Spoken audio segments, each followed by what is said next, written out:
In this episode of the IT Experts podcast, we help you understand why you don't take decisions when sometimes you know that you should.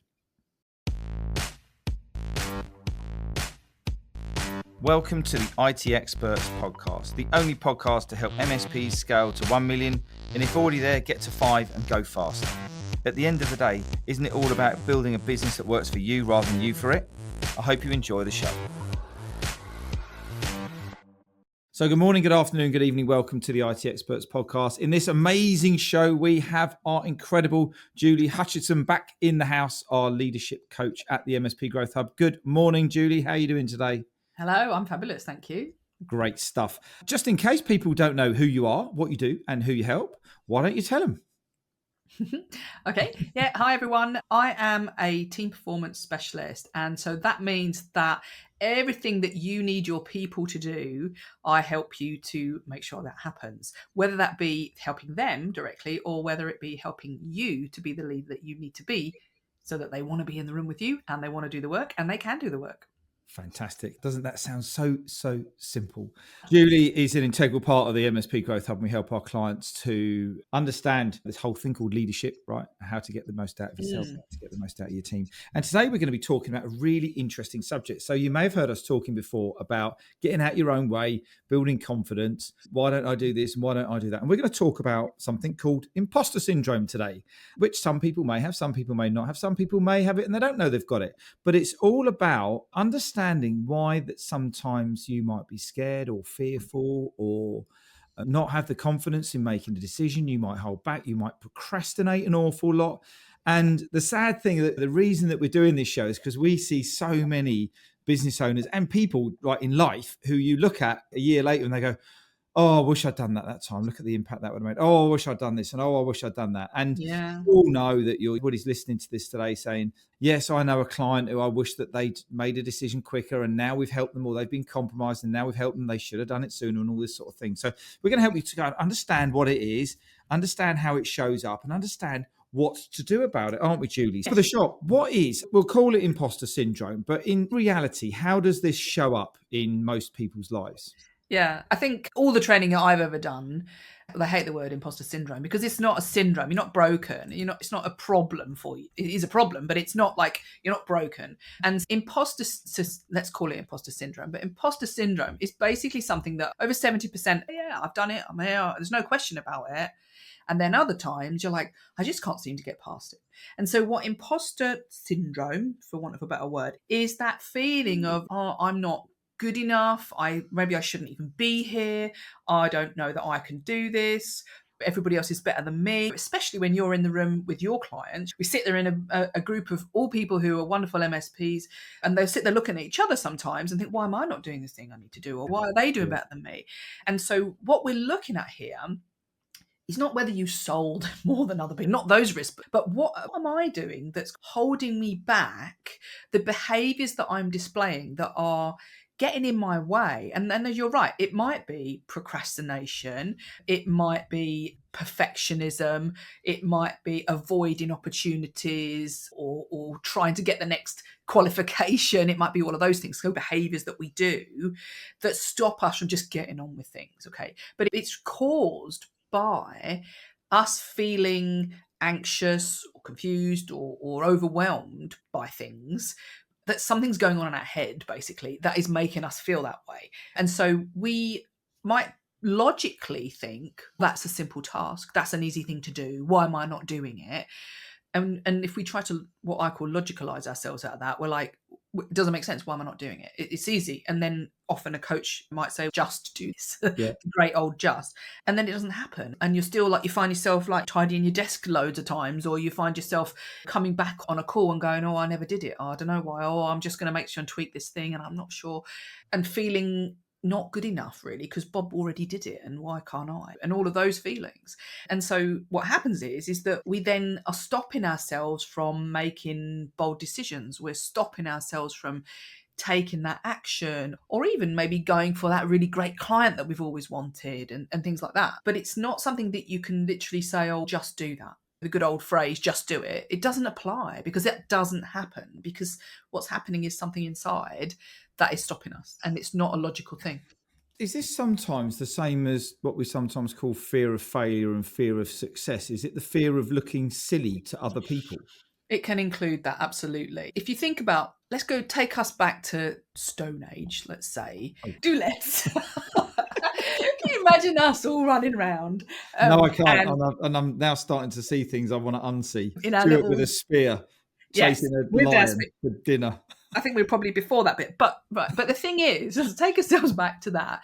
There's a high threat situation. There's a high likelihood of us dying. Yeah, we didn't get past a very young age. And I think that we're probably likely to die as a little child because we are not safe. Okay. And you've heard the phrase safety in numbers. Yeah. And so if you think about that, our brains were pretty primitive then. And the main thing that we're trying to do with that primitive brain is stay alive. Okay. Yep. And so what's happening is as we've grown into the humans that we are now, we still have that element of the primitive brain that says, stay alive, for God's sake. Don't be doing things that are going to harm you. Yeah. Okay. The problem is that in that, we have a bit of a brain called the amygdala that is saying, that's a threat. That's going to harm you. Okay. And so what we want is to stay safe. The way that we stayed safe in Stone Age, or if you imagine, you've seen those films, those programs where the old Thompson's gazelles are running through the savannah or wherever it is. And the one at the back with a dodgy leg is always going to get got by the lion. Yeah. Right. But what your brain is doing is saying, don't get got by the lion, safety in numbers. And so I need to be accepted. I need to be part of a group. I need to belong. Okay. So if I need to be accepted and be part of a group and I need to belong, then anything that could be not accepted, not part of a group, not belonging, or things like that have happened to us, our amygdala says that's a threat because you might be that little Thompson's gazelle hanging out the back. Yeah. And you're the one who's going to get got. You might get left behind. As a baby, you might get abandoned. As an adult, you might get thrown out. And then you're the one who is at risk of dying. Okay. And you might think, well, that sounds a bit extreme, but your brain, your amygdala is from a long time ago. And all it's doing is going, threat. Okay. And so what's happening is that if your brain is considering that taking that risk or doing that thing is a threat, then you won't do it. You will avoid, or you will try and stop that from happening, and you will be anxious. Okay, so your brain is that set. So you've heard of fight, flight, or freeze. Yeah. Yep. And so your nervous system goes, Jesus Christ, either run from that lion or freeze and pretend you're not there. Yeah. Or let's fight. And so your brain goes into stress. You get anxious. You either do fight, flight, or freeze, and you are doing all these things because your fight, flight, or freeze is kicking in. So like avoiding, it's like a freeze thing. Yeah. Over preparing and procrastinating is I'm going to avoid it. I'm going to just hide in the corner and wait for things to go away. It's going to go away. Exactly. Or if somebody tries to push you into, I don't know, presenting, you get really angry. Well, that's because you're fighting, because your nervous system is, don't make me do that thing. Yeah. So your nervous system is in the extreme. Jesus Christ, there's a danger. So you go into all these, and it goes into what we call survival strategies to try to keep yourself safe. So survival strategies might be distract from it, or drama, or make something a big drama, and then you're heard and you're not left out in the cold. Yeah. Or power, keep control. Yeah. Or praise and approval, where I need people to tell me that I'm okay. I need people to give me that. So what you're doing is you're trying to get your brain to feel better. And in doing that, what you're doing is trying to remove the threat, or to get yourself in a place where you're safe. Okay. So the easiest thing to do is not to do the thing that your amygdala is telling you is dangerous. That's where the deflection comes from. So let's bring it. I do love talking about analogies and stories and cavemen, and Stuart running around with a spear chasing a lion to get the Growth Hub family meal. There's a thought that many people won't be thinking, well, I don't know where that came from. Let's bring this into business land for the MSP now. Let's talk about, to start with, the idea of they've got their business up and running. Many, as we know, are techie business owners, come from a technical background. And as you've seen it, as well as ours, we have conversations with people. They come and join the Growth Hub, and then they sit in a room of people who are on a different part of the journey, doing really well. Mm-hmm. And we know that some of them sit there going, I'm not worthy being in this room. I'm at the bottom of the bucket. Why am I in this room? Everybody's doing better than I am. Successful. Yeah. What's going on in their heads there? What's happening all there, Julie?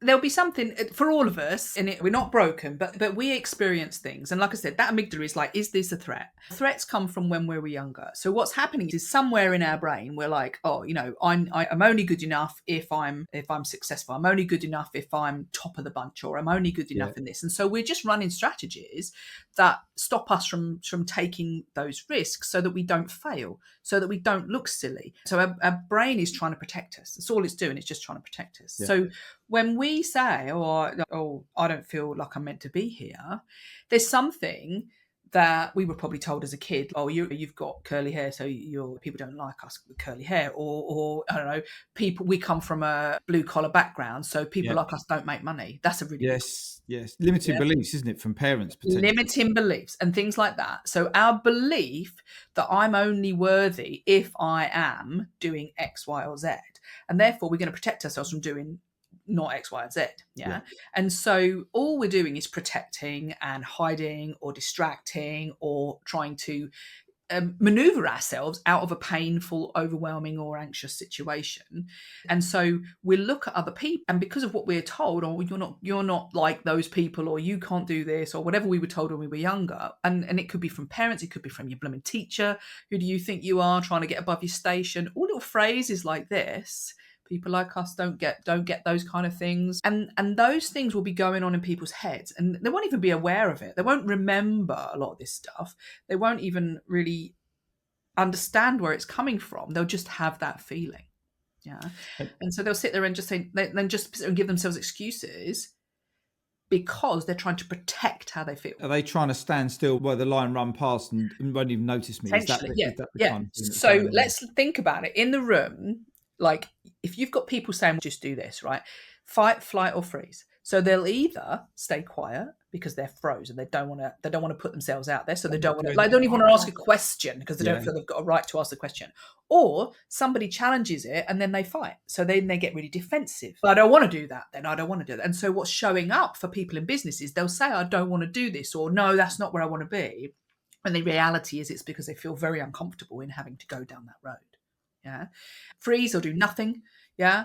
Fight, obviously. I try to maybe attack so I don't have to deal with it. So it's a distraction. No, it's fine. Everything's okay. Absolutely. They're not that bad. Yeah. All of that stuff is because of how we feel, not because of what's really possible for us. And so it stops us from taking that action in our business. And we need to be aware of it because it's normal. But what happens is we feel bad, so we hide it. We don't want to talk about it. We don't talk about our feelings. We talk about emotional intelligence and everybody ducks because I don't really want to talk about that. But actually, if we start to say, I'm feeling like this, if we were in a room where you all said, who here feels not really good enough compared to everybody else? If we all put our hands up and went, honestly, if we could get to that stage and everybody could look around and go, actually, we all feel the same way, what we're doing is we're normalizing this. Okay. Now, there's lots of work to do with in executives and business owners. We can sit down and work on our imposter syndrome and go really deep. But as a first stage, we have to normalize it. We have to say it's highly likely that every single one of us in this room, because it's at least 70% of people that are admitting it. So likely that every single one in this room isn't feeling worthy of something. Okay. Yeah. If we were to just do one thing, Ian, and that is just to go, that's normal. Everybody admit it now. So next time you're in one of your meetings or one of our meetings, and we've got 20 business owners around the room, and we said, we're going to normalize something. Hands up here who's ever felt not worthy of the business or not worthy of being in this room or not worthy of making the money or whatever. Hands up. Let's have a look. Let's allow ourselves to talk about the normality of an almond-sized piece of our brain driving our sense of threat to us and telling us what's a threat. Julie, this talking about normalised, really interesting, because I'm going to come onto a situation that happened yesterday with 18 of our clients all in one room together. Is this where the individual wants it, but they don't believe that they're either worthy of it or how to get it? It could be. It's not the how to get it, because the how is just a doing thing. Yeah. Yeah. So you could say to me, Julie, if you want to make £1 million in your business, all you've got to do is go out there and market your stuff, tell people that you're there, have some good stuff, make an offer, show them the thing, and then deliver, and you'll be a millionaire. And I'll go, that sounds completely normal. I'll do that. Yeah. Yeah. But it's all that other stuff that's holding them back about, oh, yeah, but what if I look a fool? What if I don't get that? I don't think I can get that. Oh, no, that's only applies to other people. All of that stuff is the imposter syndrome part. So it's the bit in between that we're like, oh yeah, but I can't do that. So it's when you think that you've just told your clients, oh, just do the thing that, you know, one of your things, and then they all come back and go, they didn't do it. And you're like, why didn't you do it? That was pretty obvious. It's probably because of something here that's told them that they can't. And I think this normalizing bit is the key thing for me. As I say, we had this yesterday at one of our sessions, 8-week alarms. I think we had about 19 MSPs in the room, and Stuart was holding a session, and we were all talking about how do you feel in your business, and some people were excited, and there was one guy there who said spiraling out of control, and they all laughed. And once they'd finished, and I was just listening, and once they'd finished, I just said, guys and girls, congratulations on being so open in this place, because some of you have just bared your soul that you never would do in another environment. Yeah. And what they actually did, Julie, is exactly what you just said. They've just normalized it. They've laughed about it. They've joked about it. And then they've said, how can we help you? And what do we need to do? And there was one client there who's going, my team don't do this. They don't do that. They don't believe in the vision, the values. They don't believe in this and one thing and another. And the day was structured around fixing and masterminding in the evening, which is that the hardest thing to do in any group of MSPs is to structure a mastermind to help them to overcome these things, because you could quite easily sit in a group and go, yeah, just do that, guys. All you got to do is go and watch that video, do it, and away you go. Give them a sheet of paper with a list of things to do. Tick box, away. I've done it, and he's done it, and she's done it, and they've done it. So just do it. And they're sitting there going, I'm standing still waiting for the tiger to run past. Yes. Don't see me, don't see me. Next month, what happens? They come back. How'd you get on? I've been a bit busy, actually, and then all the excuses under the sun come out. But we know that particular building block in the foundations of growing your MSP is going to be the key one. So they've considered it a threat. They have then either distracted themselves or stayed in a place of safety or held control so they don't let go, or waited for somebody to tell them it's all right to do, and all these different strategies they might be using because of how they feel, not because of what they know or what they should be doing. And so when I talk about imposter syndrome in its purest form is going to take a bit of effort, because you've got some of the reasons of why do I feel like this? Okay, so we're not going to do that today. We'd be here for a while, wouldn't we?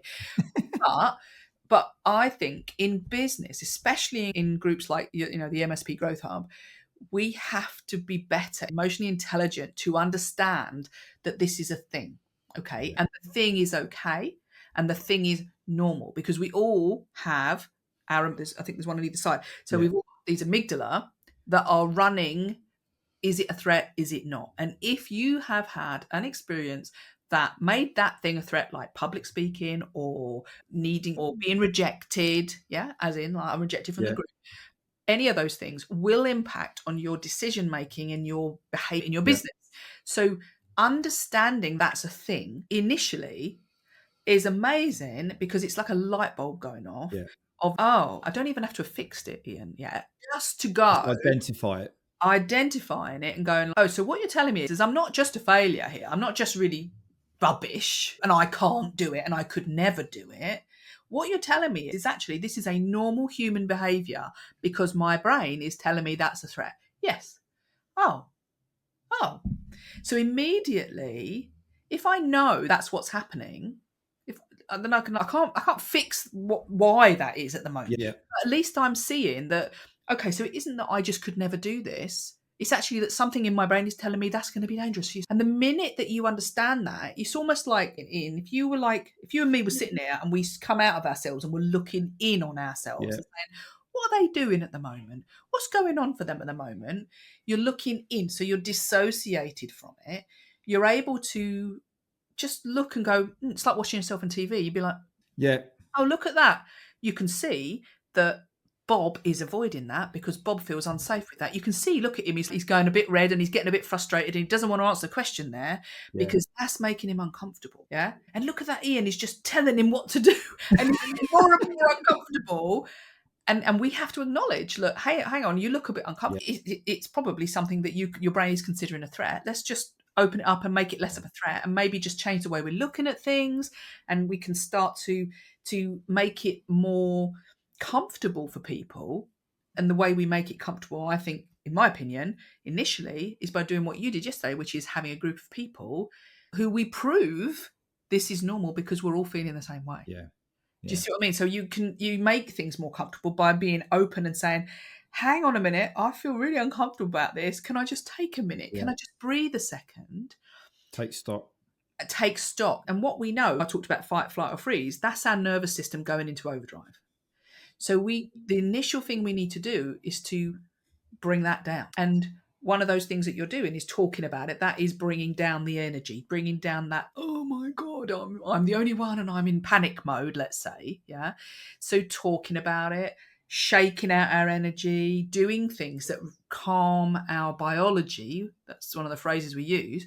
If we can calm that, then we can see better. We can then be more, okay, I can see what's going on, but we have to calm that biology. So by talking about it, by making it normal, by having these conversations, we're calming our biology a little bit by making it much more open to say, all right, I don't need to panic. It's just a thing. I know it's a thing. I do have to deal with it. It's a thing. So the golden question for people who may not have access to a community of people and to help and support with that, for the MSP sitting here, and he might have identified that. Yeah. He needs to deal with an issue with his team. He needs to deal with an issue with his profitability. It might be his sales and marketing he's got to. One of these horrible, ugly things of working on the business things that these techies do not like. That they'll think is a threat. Yeah. You identified it. I'm working on my own. I'm sitting here listening to this podcast. What's the next step to help them overcome or to move forwards? What we know about imposter syndrome, I said it at the very start, which is it only happens at certain times. And it happens where the challenge is high and the support is low. Okay. So we can deal with it in like your average kind of circumstance. Yeah. Doesn't rear its ugly head, the whole like panic. Yeah. So if challenge is high and support is low. So you just said, oh, when I've got to do a thing that I don't like or it's a high challenge and I have low support. So the very first thing we can do is say, either the easy one is reduce the challenge, which is perhaps don't do it. But the better thing to do, because that's not going to help you, the better thing to do is to bring up the support level for it. Recognize I'm in a high challenge, low support area. This is something that's a challenge for me. I'm not really supporting myself or I don't have support around me. So you've got to bring that balance up of, if I don't want to have the panic moment or the imposter syndrome experience, let's call it. The first thing is, right, I need to remove one of the conditions for it to rear its ugly head. And one of that conditions is high challenge, low support. So the very first thing to do, calm my biology, shake it out, talk about it, make it normal. Then how do I increase the support for this thing that's causing me the problem? For example, you just said that I've got to deal with something with my team. Don't sit there on your own and just try and power through that. Talk to somebody, get support for it. Yeah. Get some information. Get information, watch a video. If you're a member of the MSP Growth Hub, there's loads and loads of resources for that. You can come and talk to me. You can come and talk to you. For example, I know that the incident that you're talking about yesterday, Stuart's had a word with me and said, okay, this person needs some support around this. Let's do that. So we've got the challenge. We can't fix the whole underlying thing behind it because that's a little bit more work, but we can improve the support around it so that person feels more supported, has some objectivity, and isn't feeling like, my God, the line is coming because I'm all alone. Yeah. And so my view, the very first thing you should do is get the support for high challenge experiences that are happening for you. At least understand and go into groups advice now with AI. And I'm going to say it because my son called me out at the weekend and he said to me, I said, I need to know how to do this. And he says, just chat GPT. I said, Jake, I'm not chat GPT in this. It was a technical thing with a system I'm trying to build at home and I'm not doing it. Google will find it for me. He said, Dad, just chat GPT. Anyway, so I went in the next room, sat in the corner on my own quietly with my head to the wall and I chat GPT'd it. And it only bloody come up with exactly the solution that I wanted in number one with the problem that I had that I didn't know what it was. Whether you're using AI, whether you're using another resource, whether you go into the tech tribe, whether you go into any of these other communities, the support in this channel is believable. If you're listening to this podcast and you're not part of a community, get one. I don't tell people to do stuff often, but go and get in the community because they are incredible. There are lots of different communities out there and that will help to raise that level of support. And also, I guess, Absolutely. normalize that challenge as well. Yeah. That's calming the biology around it. Yeah. So it you might still have the challenge, Yeah. but one, you can acknowledge that this is a challenge for you. It doesn't have to be a challenge forever. Yeah. Yeah. Oh, right. Okay. It is normal to feel like this. Yeah. That's normalized. Okay. So immediately the challenge might go down an inch or two, let's say. I'm going to bring up my support. I also have some emotional support now because I've talked to people about the fact that I feel like an imposter around this. Yeah. And so even if I haven't dealt with the whole, like, why is it happening? I'm Yeah. in a much, much better place. So when I say normalize it, because then I'm more likely to talk about it. I'm more likely to ask for help. I'm more likely to get the support for the challenge that I'm feeling. Yeah. And then it's like an A plus B plus C. Yeah. This is the trigger activity. I don't know, sending out marketing emails is my trigger imposter activity, let's say. Yeah. And then my belief is I'm not as good as everybody else. I'm not worthy. Yeah. And the situation, the C is circumstances. I have high challenge, low support. So if you take one of those away, you're going to remove imposter syndrome. Yeah. So you're going to be able to move forward. So you remove that by bringing in that support you've just said, by normalizing it, and then by getting people around. And so you don't even have to deal with it. It's wonderful. And isn't it so fascinating that it all starts off with Stuart the caveman, and even, and this isn't it as such, but after a trauma therapy, you've got a challenge, you think that this is what's going on, and you've got a low level of support. I'm on my own. What can I do about this? You're in panic, you go into stress, you get into overwhelm. And you could like now start to rotate this around to all areas of life, can't you? About confident children. I've got to be like this, I've got to be like that. But my parents aren't giving me my dad said to me back in the early days when I thought about setting up my first business, he said, website?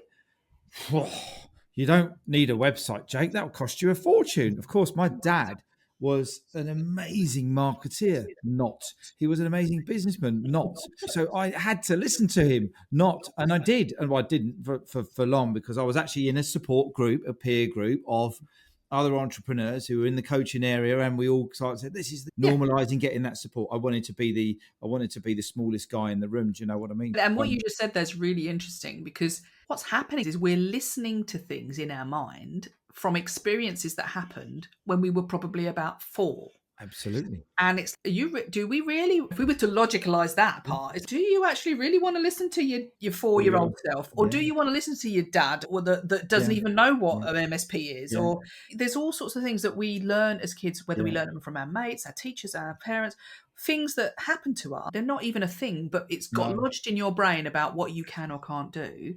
And that's what's driving our behavior, because it thinks it's a threat. And it's, if we could remove that completely, we just talked to her about what can we do now, but if we could remove that completely and go, hey, amygdala, that isn't actually a threat, by the way, just so you know, that was my dad having a bit of a silly time. And then your amygdala went, oh, that would remove it completely. And isn't it, we need to stop, right? But we could talk about this all day, as you said, because, and how many times have we sat there at a conference or at a film or somewhere, and you felt inspired, you felt motivated, you felt energized by what someone's told you and the story that they had, that's been a rag to riches story. They grew up in a slum and they now live in this. Why is that? Something's happened in that area, in that time, where they haven't carried on with those limiting beliefs and all of that kind of stuff. Oh, Julie, bringing this to a summary, you've just nailed it in that last part about the challenge and the support. If you're feeling like this, I'm going to come to you for your view in a minute. But if you're feeling like this, have a look at how can you normalize that challenge and shake it off. I love that whole shake it off idea. And what's the right support for you at the right time? I think that's a mic drop moment. Anything to add, Julie, before we close? I just think, just remember, everybody, you are one of at least 70% who will experience feeling not good enough and not capable at any one time. Okay. And it is something that it is absolutely normal. And if you can allow yourself to talk to us, someone, anyone, and get yourself that support for that challenge, then great. If you have wider issues, then maybe you want to deal with some of those bits about what your amygdala is telling you. That's a bit bigger. But do you know what? You're halfway there if you just give the support, get the support for the things that you're trying to achieve. There we go. Fantastic. Julie, that was amazing. Thank you very much. I love tapping into your brain. We've got some great other podcasts coming up, which are on a similar vein, just to help you get out of that comfort zone, take action when you think you shouldn't be taking action. So hopefully this has been a super helpful episode with loads of information there to help you drive this one forwards. If you want to continue the conversation with either myself or Stuart, you can find us on LinkedIn. Our profiles will be in the show notes. As usual, Julie, nailed it. Thank you very much. Thank you. Loving what we're doing here at the Growth Hub and helping everybody together. And I'll look forward to catching up with you soon. Take care. See you soon. Bye-bye. Wait. Just before you go. And if you're curious about how this episode links with the ability to scale your MSP to $1 million, or if you're already there, accelerate to 5, then we want to invite you to come and take the MSP Mastery Quiz. And in just 3 minutes, you're going to get a 360-degree scan of your business where you can identify the 1 or 2 tactics that can help you find more time, engage and align your people, and help generate more leads in your MSP. It's really simple. Just click on the link in the show notes. And if you have enjoyed this episode, we'd love to get some feedback from you by means of a rating and review on Spotify or iTunes or your podcast platform of choice. We really appreciate every single one of them. Now you can go and enjoy the rest of your day, and we look forward to catching up and connecting with you soon. All the best now.